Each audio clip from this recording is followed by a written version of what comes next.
Sir repeat करना एक बार दोबारा। मैं कह रहा हूँ इलेक्ट्रोस्टैट हमने किया अभी थोड़े दिन पहले, थोड़े दिन नहीं, परसों ही हमारा कंप्लीट हुआ। तो उसमें कोई डाउट किसी बच्चे को मैं ये पूछ रहा था। Gurneet, Gurleen,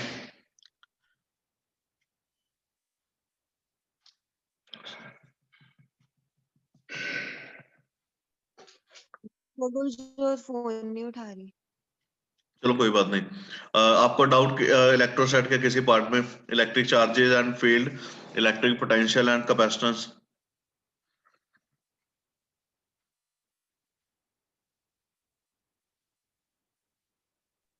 sir back exercise का 30th क्वेश्चन था। 30th क्वेश्चन किसका? बैक एक्सरसाइज का? Yes sir. ठीक है। और पोटेंशियल की बैक एक्सरसाइज कर लिया आपने, पोटेंशियल एंड कैपेसिटेंस की? यस सर, थोड़ी सी रहती है। अभी तक उसमें कोई डाउट? नो सर, अभी तक तो नहीं है। और एग्जाम्पलर?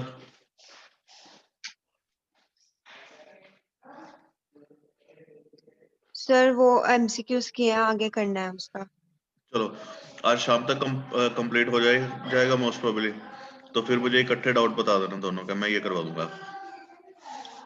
ठीक है, तो अभी हम स्टार्ट करते हैं। गुरनीत, आपको कोई बेटा कोई प्रॉब्लम किसी में?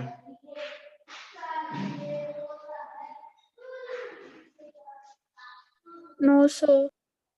ठीक है, सो अभी नींद भी आ चुका है। Let's start. करंट इलेक्ट्रिसिटी, तो करंट इलेक्ट्रिसिटी में ये हमारा सिलेबस रहेगा सारे का सारा। इलेक्ट्रिक करंट की कन्वेंशनल करंट क्या है, ड्रिफ्ट वेलोसिटी। सबसे पहले हम डेफिनेशन करेंगे ड्रिफ्ट वेलोसिटी की, कि ड्रिफ्ट वेलोसिटी बेसिकली क्या होती है। उसके बाद हम drift velocity of electron and current देखेंगे।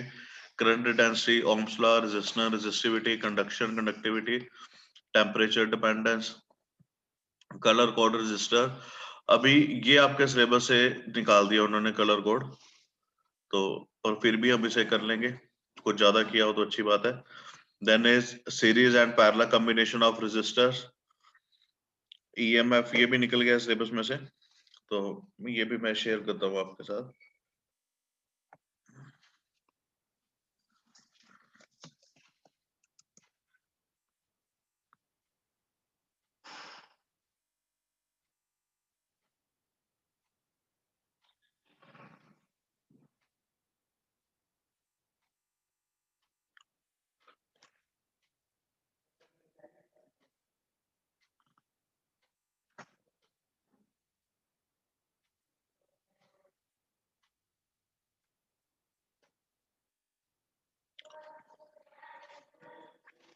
हमारे जो टॉपिक डिलीट किए गए हैं प्लीज नोट करिए। First is carbon resistor, colour code for carbon resistor, series and parallel combination of resistors.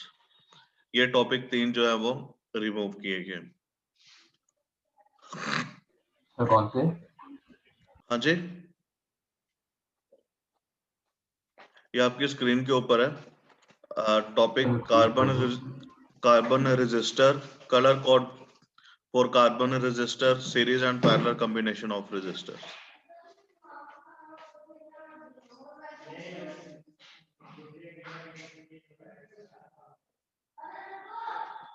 Sorry delete हो गए टॉपिक्स। सॉरी, सॉरी डिलीट हो गए टॉपिक्स। हाँ ये डिलीट हो गए, अब नहीं है सिलेबस में ये।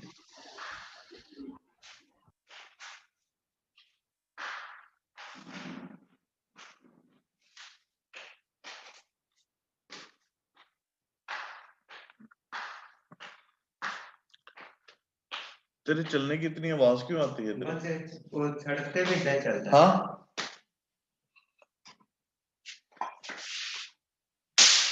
मेरी क्लास लगी है, उधर चला जा।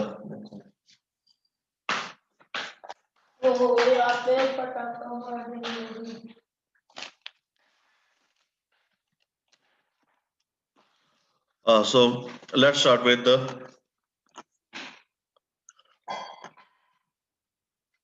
Electric current. देखिए इलेक्ट्रिक वर्ड जो है वो ड्राइव किया गया फ्रॉम द वर्ड इलेक्ट्रा से, एंड इलेक्ट्रा मींस चार्ज। और बेसिकली करंट का मतलब क्या होता है? Wave.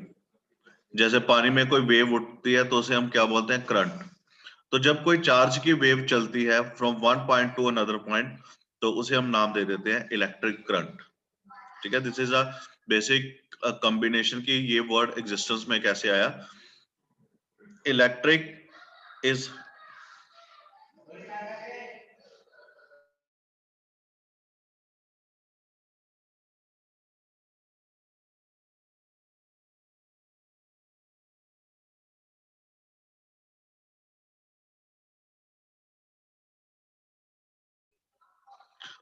So electric current is basically a combination of two words, electra plus current. Electra stand for charge and current stand for wave. So electric current basically a wave of charge which move from one point to another point with respect to time. तो हमारे पास यहाँ से definition बन गई electric current की. The electric current is defined as the flow of charge through any cross section of conductor in 1 second. So mathematically it is I is equal to Q by T. अगर जो flow है वो static है, मतलब change नहीं हो रहा, then it is I is equal to Q by T. And if the flow is not static, change हो रहा है, then it is dQ by dt. Definition clear हुई आपको इलेक्ट्रिक करंट की? इलेक्ट्रिक करंट बेसिकली मैं फिर बता रहा हूं आपको, it is a combination of two words, electra plus electric plus current. Electric is the word derived from electra, that is charge, and current is a word which is derived from the disturbance, or that is wave. It is a basically wave of charges. So the electric current is defined as flow of charge through any cross section of conductor. So I is equal to Q by T or dQ by dt. अब types, different type तीन तरह की हमारे पास होती है. Static, जिसका static rate same रहेगा, लीनियर ग्राफ जिसको हम बोलते हैं. Varying, and the third one is alternating. Exam में आपको इसका ग्राफ आ सकता है कि draw a graph for the static current, for a varying current and the alternating current. तो आपने ये जो ग्राफ है इनको ड्रॉ कर लेना है. प्लीज नोट कर लीजिए अगर टाइम है आपके पास, अदरवाइज मैं इसकी पीडीएफ शेयर करूंगा ग्रुप में. The next one is conventional current. Basically current कैसे फ्लो करता है? From positive to negative, like this. So conventional current is a current whose direction is along the direction of motion of positive charge under the action of electric field. So the current which is due to the flow of charge from positive potential to negative potential is known as conventional current.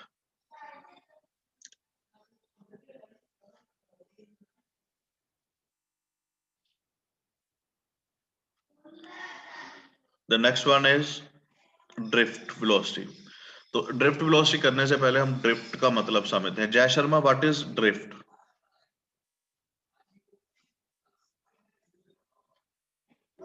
Sir जब obstruction होती है हाँ, किसी velocity में, velocity जब कोई particle कर रहा होता है तो जब उसमें ऑब्स्ट्रक्शन है तो उसको ड्रिफ्ट वेलोसिटी कहते हैं. ड्रिफ्ट का Okay. मतलब जब वो स्लाइड करता है. फास्ट एंड फ्यूरियस की सीरीज है आपके पास? है सर. फर्स्ट पार्ट कौन सा था? Tokyo drift. हाँ टोक्यो ड्रिफ्ट. हाँ, टोक्यो ड्रिफ्ट. तो टोक्यो ड्रिफ्ट में वो क्या करते हैं? वो ड्रिफ्टिंग दिखाता है ना, वो कि वो एक जो शॉपिंग कॉम्प्लेक्स होता है, पार्किंग स्पेस होती है, उसमें अलग अलग टर्न के ऊपर वो ड्रिफ्ट करता है. Yes sir.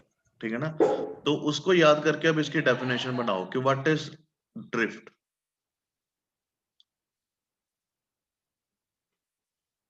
क्या होगा ड्रिफ्ट? चलो आप उस ड्रिफ्टिंग को भी छोड़ो. आप बाइक चलाते हो, बाइक चलाते चलाते जब हाई स्पीड बाइक होती है तो आप एकदम से ब्रेक लगा देते हो, लगाते हो. But due to inertia of motion bike जो है वो किस में रहती है, स्पीड में, मोशन में रहती है। तो उस टाइम क्या होता है, बाइक स्लिप करना स्टार्ट कर जाती है, that is known as the drift, that is known as drifting and the process is known as drifting. तो एक्चुअल में ड्रिफ्ट वेलोसिटी क्या है कि जब हम किसी भी पार्टिकल के मोशन को अपोज करेंगे बट पार्टिकल फिर भी मोशन में रहेगा, उसको हम बोलेंगे ड्रिफ्ट। ठीक है, जैसे साइकिल की आप हाई स्पीड से आ रहे हो और बाइक की आपने एकदम से ब्रेक लगा दी, लेकिन फिर भी जो बाइक है वो किस में है, मोशन में है, स्पीड में है, that is known as the drift. अब इसी तरह से अगर हमारे पास कोई एक कंडक्टर है, जैसे ये फिगर को पहले आप देखिएगा अच्छे से, इस कंडक्टर पे हमने, जिसकी लेंथ L है, ए टर्मिनल, देखिए इसको बैटरी के साथ ज्वाइन कर दिया। जब इसको बैटरी के साथ ज्वाइन किया तो इसके ऊपर एक पोटेंशियल स्टैब्लिश हो गया, ए के ऊपर पॉजिटिव पोटेंशियल और दूसरी side negative potential due to battery. अब इलेक्ट्रिक फील्ड स्टैब्लिश हो गई। इलेक्ट्रिक फील्ड हमेशा किधर होती है, from positive to negative, electric field आ गई हमारे पास, लेकिन इलेक्ट्रॉन किधर मूव कर रहा है, from negative to the positive charge. अब इलेक्ट्रिक फील्ड अपोज कर रही है, उस अपोजिशन के बावजूद इलेक्ट्रॉन जो है वो मूव कर रहा है फ्रॉम बी टू ए। उस टाइम जो इलेक्ट्रॉन की वेलोसिटी होगी, that velocity is known as the drift velocity. कि जो इलेक्ट्रिक फील्ड है वो काम कर रही है ब्रेक का, और जो वेलोसिटी है, इलेक्ट्रॉन जो है वो फिर भी मोशन में है, वो क्या रिप्रेजेंट कर रहे हैं, drift velocity. So it is defined as a velocity with which free electron, देखो यहाँ पे एक वर्ड है with which free electron get drifted towards the positive terminal under the effect of applied field. This is the most easiest definition. इससे ज्यादा easy definition आपको drift velocity की कहीं भी नहीं मिलेगी. So the velocity with which free electron get drifted, कहां से कहां, from positive towards the positive terminal, किसके इम्पैक्ट के अंदर, इलेक्ट्रिक फील्ड के अंदर, उसे हम नाम देंगे drift velocity. Any doubt, Gurneet, Gurleen, अभिनीत?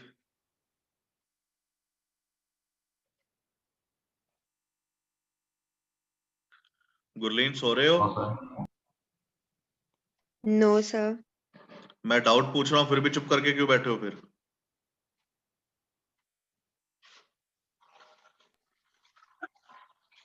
ड्रिफ्ट वेलोसिटी इलेक्ट्रिक फील्ड के अंदर कैसे होगी?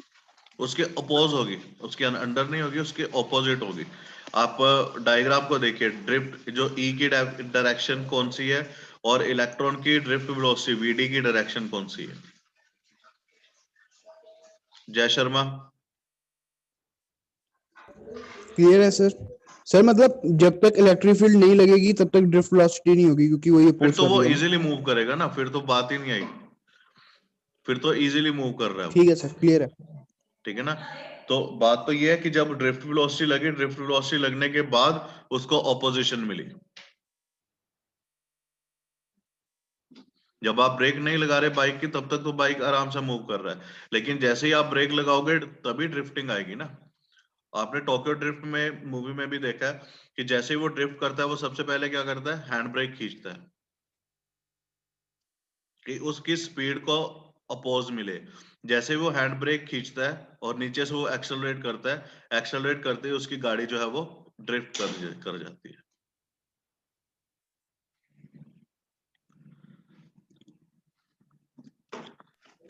क्लियर नाउ है सर। वेलोसिटी इज, हमें पता है by definition acceleration is velocity upon time. तो यहां से वेलोसिटी हमारे पास आ गया एक्सेलरेशन इनटू टाइम, और एक्सेलरेशन की वैल्यू अब हमारे पास क्या रहता है, लिखिए। नहीं, यहाँ पे स्लाइड थोड़ी आगे पीछे हो गई, मैं ये जो यहाँ पे लिख रहा हूं, F is equal to mass into acceleration, और F किसके इक्वल होता है, Q इंटू E के, as electric field is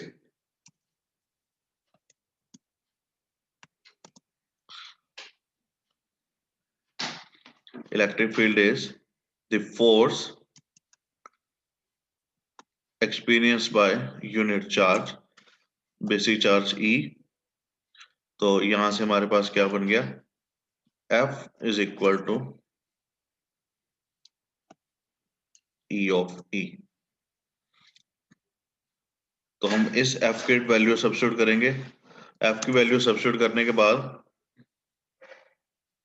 equation क्या बन गई, E of E equal to M into A, और हमने यहां से A निकाल लिया, A is equal to E of E divided by M। तो इस एक्सेलरेशन की वैल्यू को जो हमने यहाँ पे भी ड्राइव की है, इस एक्सेलरेशन की वैल्यू को हम सब्स्टिट्यूट करेंगे इस जगह पे।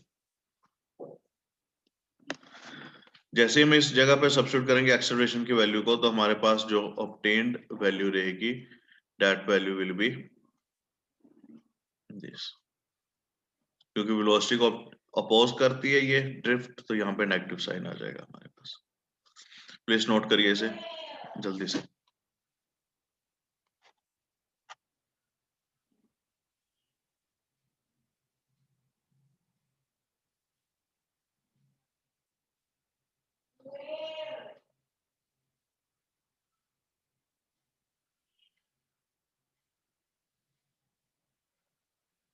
Is that clear?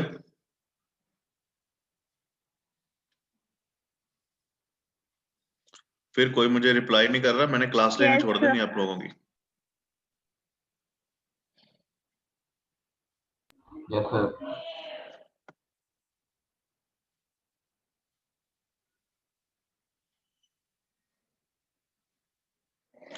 इसी को अगर हम क्लियर उसके सर? बाद करंट और ड्रिफ्ट वेलोसिटी का relation I is equal to a n e v d, ये हम अभी करके देखेंगे। So current is directly proportional to drift velocity.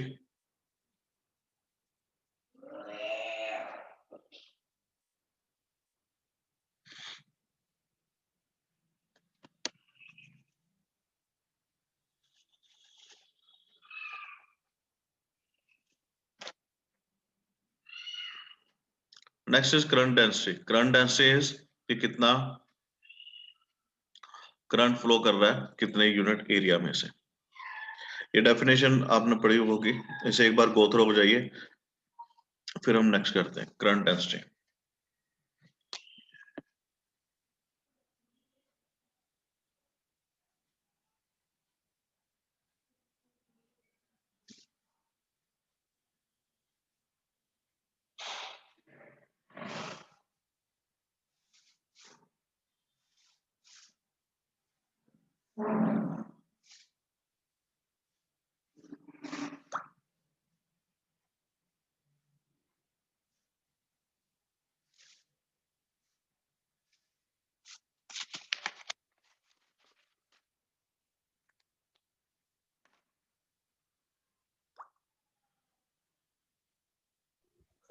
हो गया सर? हम्म,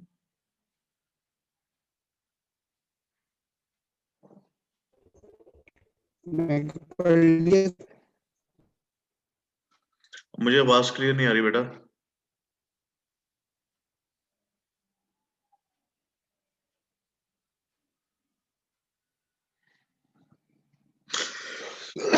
सॉरी।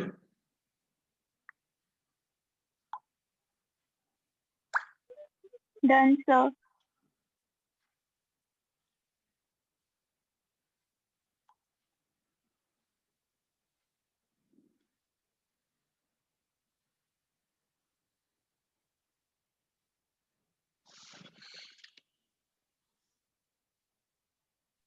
Done, sir. ओके, ठीक है जी। Now resistance is obstruction to the flow of current. बस, और कोई डेफिनेशन इसकी आपने याद नहीं करनी। और resistance is obstruction that is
देखिए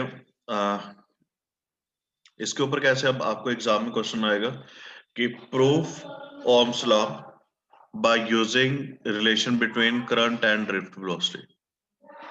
ठीक है, तो सबसे पहले I is equal to A N E V D, जो रिलेशन है between current and drift velocity में। VD की वैल्यू फाइंड की थी हमने E of E by M into T.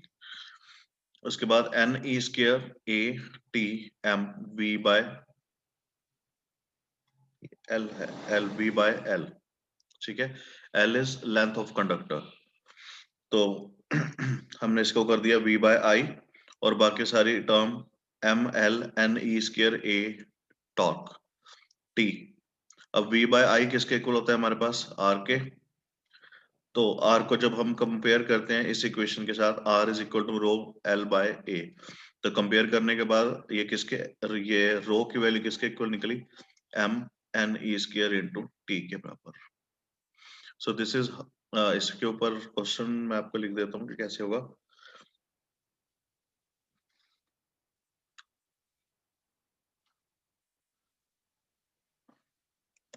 Give proof of Ohm's law using relation between current and drift velocity। तो इस तरह से आपको एग्जाम में क्वेश्चन आएगा कि प्रूफ देना है हमने ओम्स लॉ का करंट एंड ड्रिफ्ट वेलोसिटी को के प्रूफ से।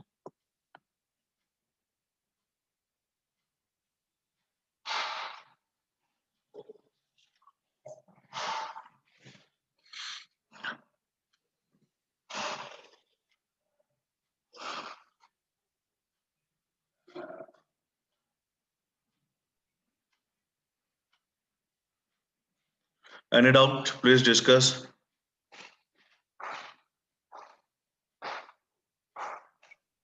सर इस चैप्टर की केस स्टडी हो सकती है? हाँ जी,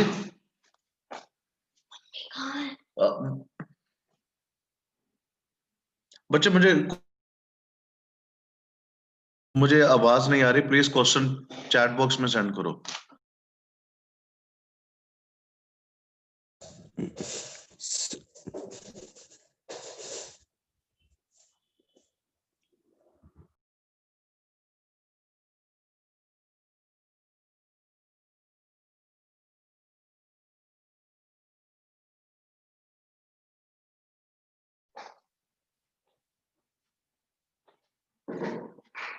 क्लियर है सर?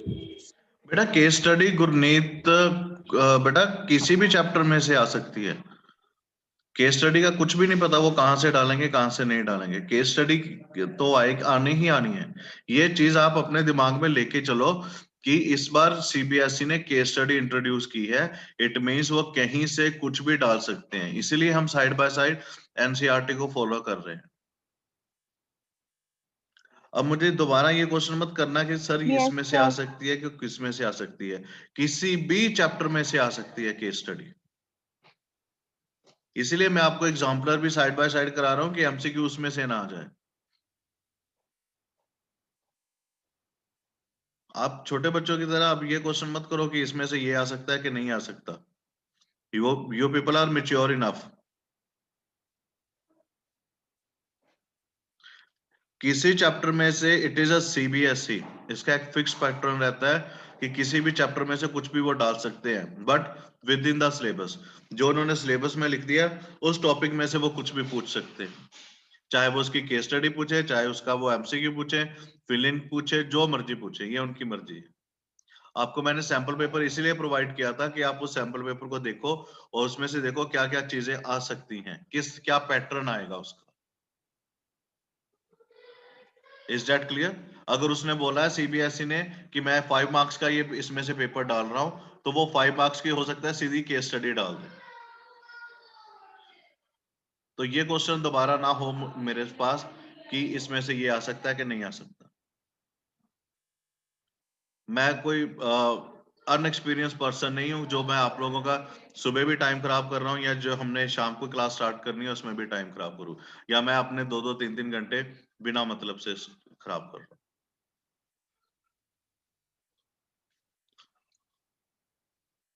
मैंने ये 6-7 बच्चों का ग्रुप इसीलिए बनाया है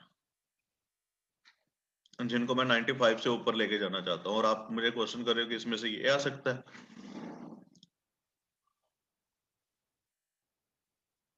ये नोट करिए रिलेशन, ये एमसीक्यू, इसके ऊपर कोई भी एमसीक्यू पूछा जा सकता है कि विच रिलेशन इज ट्रू।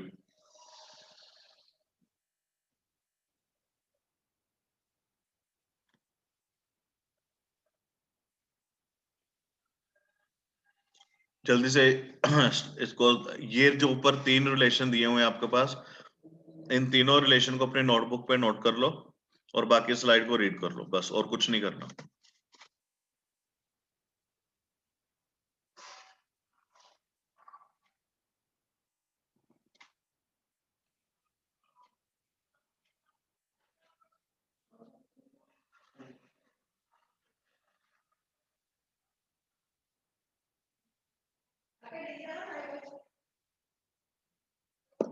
नोट कर ली रिलेशंस?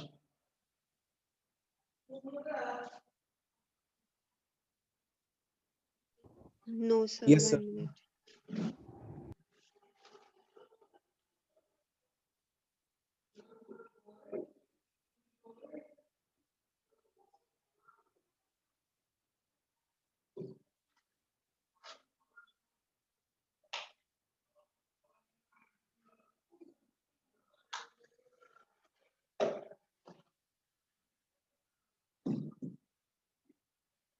कलर कोड निकल गया, बड़ा सिंपल सा टॉपिक था, अभी हम इसे नहीं करेंगे। ये भी अनदर कोड भी निकल गया।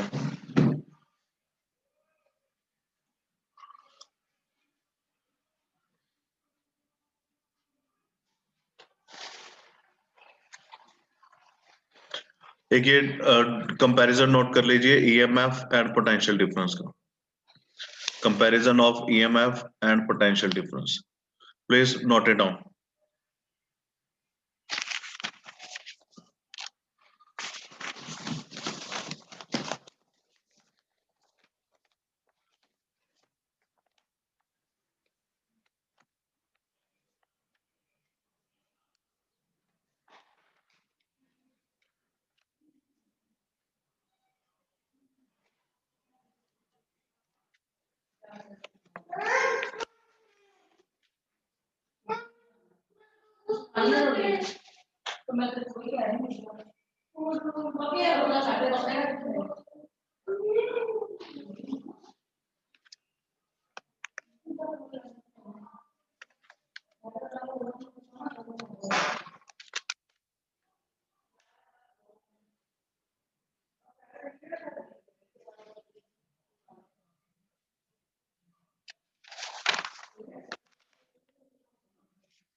जी, अब बात आती है हमारे पास इंटरनल रेजिस्टेंस की। इंटरनल रेजिस्टेंस का मतलब क्या है? तो जैसे हमारे पास कोई भी एक सेल हम बनाते हैं, चाहे वोल्टिक सेल हो या लेक्लेंचे सेल हो, हम क्या करते हैं, एक वेसल लेते हैं, उस वेसल में जो रिक्वायर्ड मटेरियल रहता है, उस रिक्वायर्ड लिक्विड को, उस इलेक्ट्रोलाइट को हम फिल कर देते हैं। इलेक्ट्रोलाइट को फिल करने के बाद हम उसके अंदर 2 रोड्स जो हैं उनको डिप करते हैं, एक इलेक्ट्रॉन को गेन करने के लिए, दूसरा इलेक्ट्रॉन को लूज करने के लिए। मतलब एक इलेक्ट्रॉन डोनेट करेगा, एक इलेक्ट्रॉन को एक्सेप्ट करेगा। One will act as a anode and other will act as a cathode. जब ये इलेक्ट्रोलाइसिस प्रोसेस चलता है तो जो उसके बॉटम में सेल के लिक्विड के अंदर क्या होता है, एक फिक्सेशन स्टार्ट होनी शुरू हो जाती है। उस फिक्सेशन के रीजन की वजह से जितना स्टार्टिंग में करंट बिल्डअप होता है उतना बाद में करंट जो है वो बिल्डअप नहीं होता, जिसे हम नाम देते हैं internal resistance of cell. For example आपके घर पे इन्वर्टर लगे हैं, इन्वर्टर में जो इनिशियली बैटरी होती है उसमें सल्फ्यूरिक एसिड ऐड होता है H2SO4। H2SO4 डिसोसिएट हो जाता है दो पार्ट्स में, one is H positive and other one is HSO4 negative. जैसे जैसे इनकी डिसोसिएशन होती रहती है दो पार्ट्स में, तो जो बैटरी है वो हर बार उतना काम नहीं करती, वो हर बार वीक होना शुरू हो जाती है। तो इट मींस उसके अंदर क्या चीज बढ़ जाती है, रेजिस्टेंस, कि वो इलेक्ट्रॉन को मूव नहीं करने देता या वो प्रोटॉन को पॉजिटिव चार्ज को मूव करने नहीं देता। तो इसे ओवरकम करने के लिए हम क्या करते हैं, इसमें वाटर को एड अप करते हैं। वाटर दो पार्ट्स में डिवाइड हो जाता है, H positive and OH negative. अब H पॉजिटिव जो पार्ट होता है वो चला जाता है HSO4 नेगेटिव के पास, और H पॉजिटिव जो HSO4 से निकला है वो चला जाता है OH के पास, और OH के पास जाके वो वाटर वेपर्स बन जाते हैं, और वाटर वेपर्स जो है वो बैटरी में से इजिली बाहर निकल जाते हैं। जहां कहीं भी आपके घर पे इन्वर्टर पड़ा होगा, आप देखना कि उसके पास में जो बैटरी रहेगी वो बैटरी के साइड पे जो जगह रहेगी वो ज्यादातर थोड़ी गीली होगी, वेट होगी। उसका रीजन कि जो लिक्विड है वो डिसोसिएट हो जाता है। देखिए मैं आपको फिर से बता रहा हूँ, दिस इज H2SO4। अब ये H2SO4 जो है वो डिसोसिएट होगा H positive ion and HSO4 negative ion में। तो बैटरी के अंदर जब इनकी कंसेंट्रेशन बढ़ जाएगी तो करंट जो है उसका फ्लो जो है वो डिक्रीज कर जाएगा। तो इसके लिए हम क्या करते हैं, उसमें वाटर एड अप करते हैं। वाटर जो है वो फिर से दो पार्ट में डिसोसिएट हो जाता है। एक पार्ट रहता है OH negative and H positive. अब HSO4 के पास, इस HSO4 के पास चला जाता है हमारे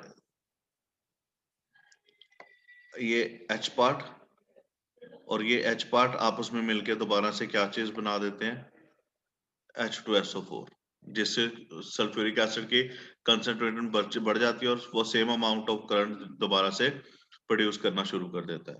और सिमिलरली H पॉजिटिव और OH नेगेटिव ये आपस में मिल जाते हैं। मिलने के बाद ये उस बैटरी टर्मिनल में से बाहर निकल जाते हैं in the form of vapours. ठीक है, तो इंटरनल रेजिस्टेंस का बेसिक रीजन क्या है, इलेक्ट्रोलाइट्स की जो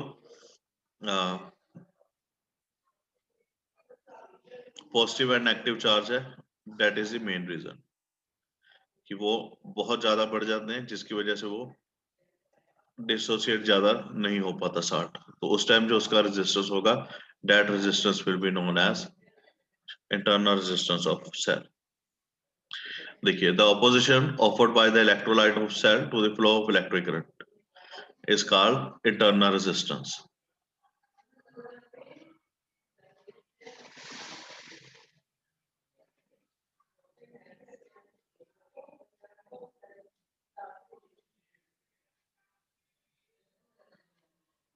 ये इसका एक्सप्रेशन। प्लीज ये सारे के सारे स्लाइड अच्छे से नोट कर लीजिए, एग्जाम में इसी तरह से आपको क्वेश्चन आएगा कि what do you mean by internal resistance of cell and express factor that affecting the internal resistance of cell.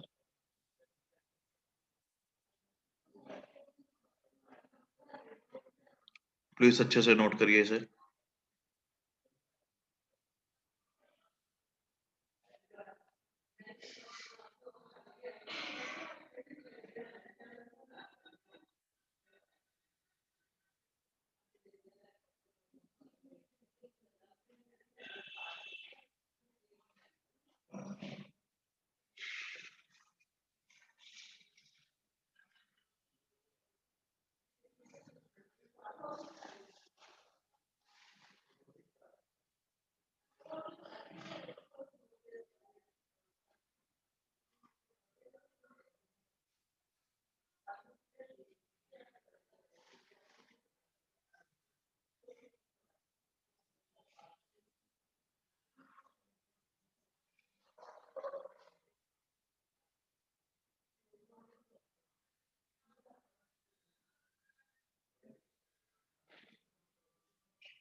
Sir जो फैक्टर्स अफेक्टिंग है उसका थर्ड पॉइंट समझा दोगे?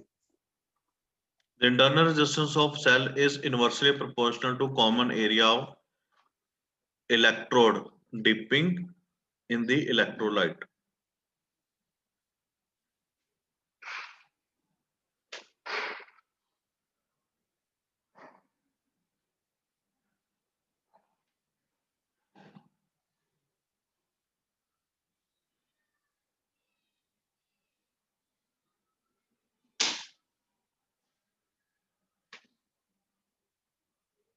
देखो जब हम दो इलेक्ट्रो सब सुनिए, ये बड़ी अच्छी डिस्कशन है इसके ऊपर। तो जब हम किसी इलेक्ट्रोलाइट में, ये मेरे पास मान लो दो इलेक्ट्रोड है, ये दो इलेक्ट्रोड है, तो इन दोनों इलेक्ट्रोड को मैंने किसी एक इलेक्ट्रोलाइट के अंदर डिप कर दिया। डिप करने के बाद एक इंटरनल बॉन्ड फॉर्मेशन होगी और एक एक्सटर्नल बॉन्ड फॉर्मेशन होगी, जो कि चली जाएगी सीधी इक्विपमेंट के ऊपर। तो जैसे ही मैंने इसको डिप किया तो क्या होगा, एक इलेक्ट्रोलाइट यहां से कोरिजन स्टार्ट हो जाएगी, मतलब ये अपना मटेरियल छोड़ना शुरू कर देगा, और दूसरा इलेक्ट्रोलाइट उसके मटेरियल को गेन करना शुरू कर देगा। तो जो थर्ड पॉइंट है उसका क्या मतलब है कि जो इंटरनल रेजिस्टेंस है वो इनवर्सली प्रोपोर्शनल होगा एरिया ऑफ क्रॉस सेक्शन, ठीक है, area of cross section of the electrode का। अगर देखो, अगर ज्यादा एरिया होगा तो इसके ऊपर जो कोरिजन होगी या इसके ऊपर जो मटेरियल डिपॉजिट होना शुरू हो जाएगा वो उतना मतलब उतनी स्पेस कम होगी, कम देगा, तो उतना ज्यादा रेजिस्टेंस भी कम होगा। Means resistance is inversely proportional to area. अगर इलेक्ट्रोड का एरिया ज्यादा है तो इंटरनल रेजिस्टेंस कम होगा।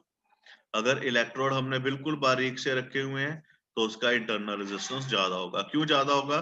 देखो, इसमें से मटेरियल निकला, ध्यान से देखना स्क्रीन पे, इसमें से मटेरियल निकला, वो मटेरियल कहाँ पे डिपॉजिट हुआ? इसके ऊपर। अगर ये मेरे पास थिन होगा तो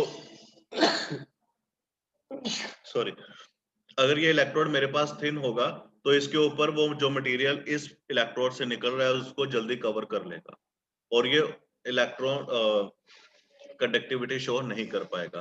अगर इसका एरिया ज्यादा होगा तो इसमें से जितना मटेरियल निकलेगा वो थोड़े थोड़े पार्ट्स के ऊपर होगा और बाकी पार्ट उसका वेकेंट रहेगा, जिससे वो इजिली कंडक्शन शो करेगा। Very good Jay, good question, good discussion.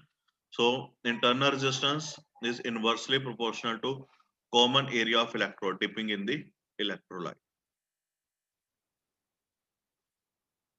आई होप क्लियर हो गया होगा तुझे। क्लियर है सर, समझ गया।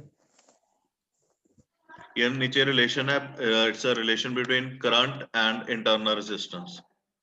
तो इसे आप न्यूमेरिकल्स के लिए इंपॉर्टेंट टॉपिक है, इसे नोट कर लीजिए।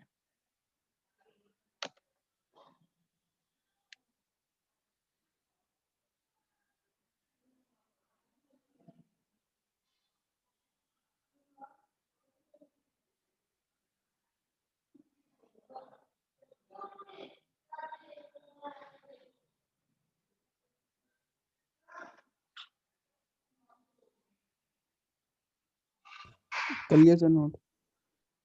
हो गया बच्चे? Yes.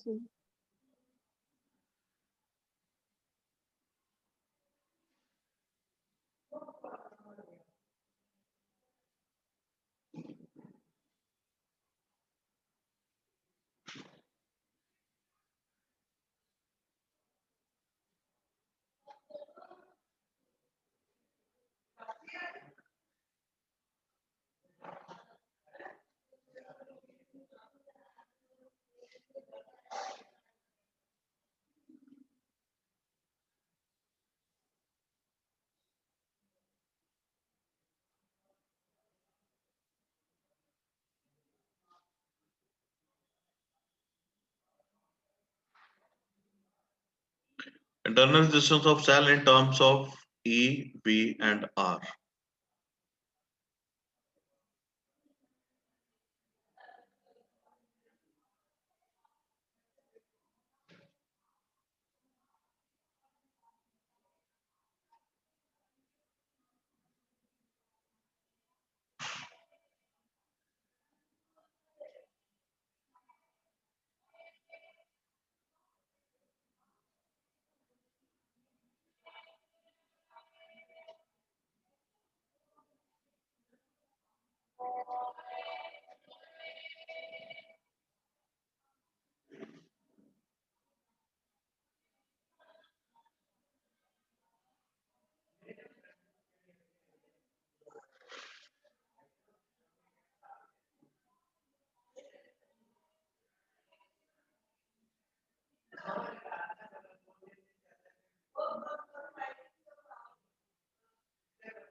हो गया बच्चों? Yes sir.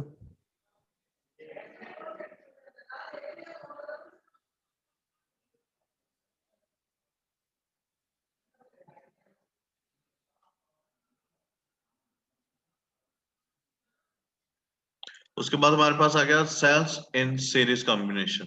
ठीक है, तो रेजिस्टेंस आपने ग्रेड 10 में पढ़े हुए हैं, उसी तरह से सेल्स का combination. we have 3 cell with EMF E, internal resistance small r, और एक एक्सटर्नल रेजिस्टेंस हमारे पास कैपिटल R अटैच है। करंट फ्लो कर रहा है, current is from positive terminal to negative terminal. तो पोटेंशियल है resistance R।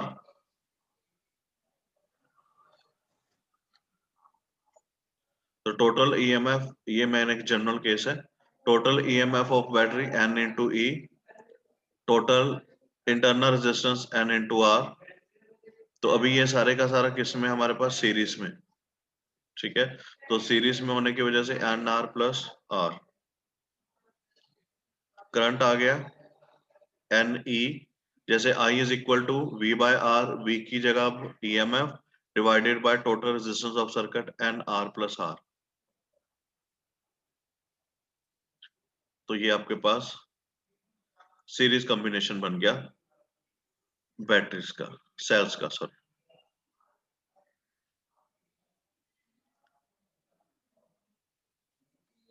Please go through once. So if you have any doubt, please discuss.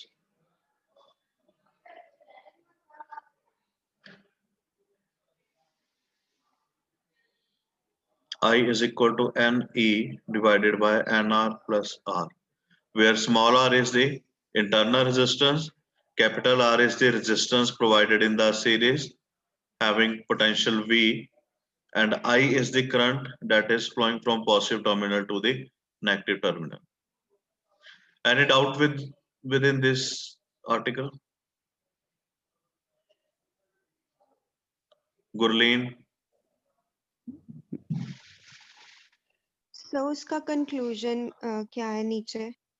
When internal resistance is negligible, यहां से देखो हमारे पास रिलेशन क्या है, NE by N small r plus R।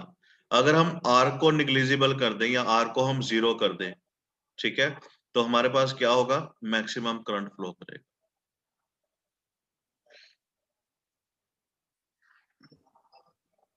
ठीक है, इसका अगर मतलब जब छोटा नेग्लिजिबल हो जाएगा तो V E के इक्वल हो जाएगा। हाँ, तो I किसके इक्वल हो जाएगा, NE बाय R के इक्वल।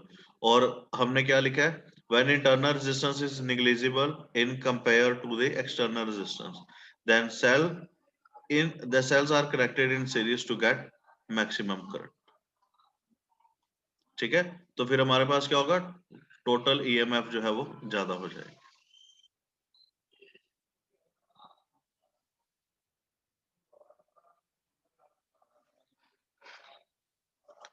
ये देखो, ये ऊपर लिखा भी हुआ है हमने 1 and 2 पॉइंट में, इफ कैपिटल R, अगर एक्सटर्नल रेजिस्टेंस बहुत ज्यादा कम है, then I is equal to E by R, और अगर इंटरनल रेजिस्टेंस बहुत ज्यादा कम है, then I is equal to N into E by R। तो वो मैक्सिमम की कंडीशन बन जाएगी हमारे पास।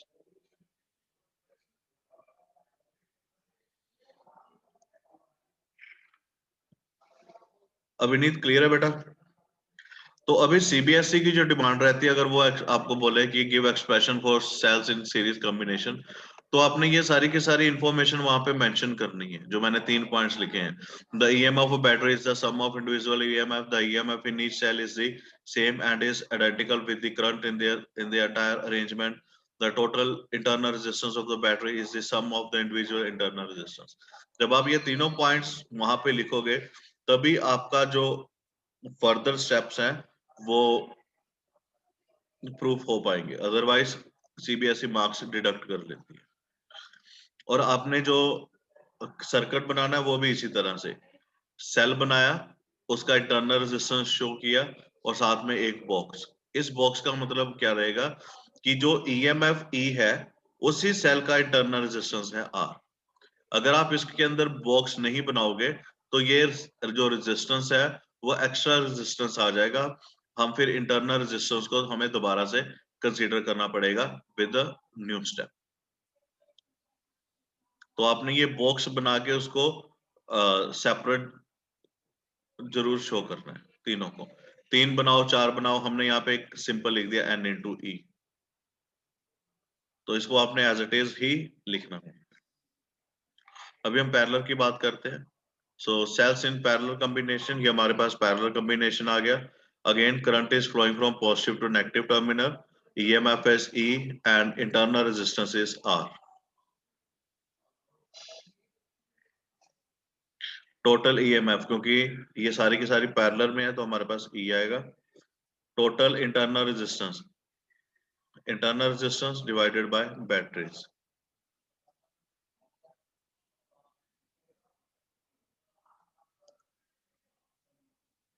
And this is the final expression for cells in parallel. Sir अगर E की वैल्यूज हर एक की बैटरी की वैल्यू अलग अलग हो, मतलब ऊपर वाली वो भी E2 हम हो, करते हैं। नीचे वाला। यहाँ पे देखो बेटा, सबसे पहले जब हमने इसे शुरू किया ना तो हमने क्या लिखा था कि जो बैटरी है वो सेम है, ठीक है। ठीक है सर। देख जय, सेल्स कॉम्बिनेशन या सीरीज कॉम्बिनेशन हम कहाँ पे यूटिलाइज करते हैं, जहां पे हमें बैटरी की फॉर्मेशन करनी हो, ठीक है। जब नंबर ऑफ सेल्स आपस में कंबाइन होते हैं तो नंबर ऑफ सेल्स कंबाइन करके क्या बनती है, बैटरी, बैटरी। ठीक है। तो हम जब भी इन सेल्स को आपस में अटैच करेंगे, चाहे हम सीरीज में करें चाहे हम इनको पैरेलल में करें, तो हमारा जो मेन मोटिव रहता है वो रिजल्टेंट के लिए रहता है कि हम एक फिक्स रिजल्टेंट की बैटरी बना सकें। जैसे कि हम अगर हमने 12 वोल्ट बनाना है तो हम इसमें हर एक जो सेल डालेंगे क्या होगा, वो या तो हम 3 वोल्ट का डालेंगे हर एक सेल, या 4 का डालेंगे, यही करेंगे ना हम। ये तो है नहीं कि हमने एक का डाल दिया, एक 2 का डाल दिया, फिर तो हम यही देखते रह जाएंगे, फिर फ्लक्चुएशन कितनी आएगी उसमें, ये देखो, समझ गया सर मैं। ठीक है। और जब सेल, मान ले तेरे पास तूने एक 1 वोल्ट का डाल दिया और दूसरा तू डाल रहा है 6 वोल्ट का, तो करंट की तो सप्लाई ही नहीं होएगी, वो तो उसका पोटेंशियल ही कंप्लीट करता रहेगा हर टाइम, ठीक है सर, समझ गया। ठीक है। तो ये सिमेट्रिक में ही होगा हमारे पास। तो विद दिस फर्स्ट पार्ट जो है इस चैप्टर का हमारा कंप्लीट हो गया। बाकी 9:45 पे मैं आपको किरचॉफ लॉ, व्हीटस्टोन ब्रिज, ये सारे के सारे हम करेंगे। तो जो हमारा आज का टारगेट है वो होपफुली कंप्लीट हो जाएगा कि हमने 2 चैप्टर, जो हमारा सेकंड यूनिट है करंट इलेक्ट्रिसिटी, वो कंप्लीट हो जाए। फर्स्ट पार्ट मैंने कंप्लीट करवा दिया, अभी मैं इसकी PDF ग्रुप में डाल रहा हूँ, इसे एक बार गो थ्रू हो जाइएगा शाम तक। इवनिंग को ही मैं आपको डालूंगा इसके एग्जाम्पलर और NCERT बैक एक्सरसाइज जो आप लोगों ने करनी है वो भी आप करिए। और आज शाम को 8 बजे से हमारी क्लास स्टार्ट होगी, रात को 8 PM ऑनवर्ड्स ऑप्टिक्स के लिए। तो होपफुली आप है सब सर। लोग अवेलेबल होंगे 8 बजे, तो अपने जो भी डेली रूटीन है उसको आप कंप्लीट करके सी यू पीपल एट 8 PM। तो अभी 9:45 पे हम मिलते हैं दोबारा से और इसका सेकंड पार्ट डिस्कस करते हैं। और अगर इस पार्ट में भी कोई डाउट है, मैं अभी से इसकी PDF डाल रहा हूं, तो प्लीज इस डाउट को मेरे साथ शेयर करिएगा। Is that clear? Yes. Yes. Yes, Okay. no. See you people at 9:45. Thank you very much.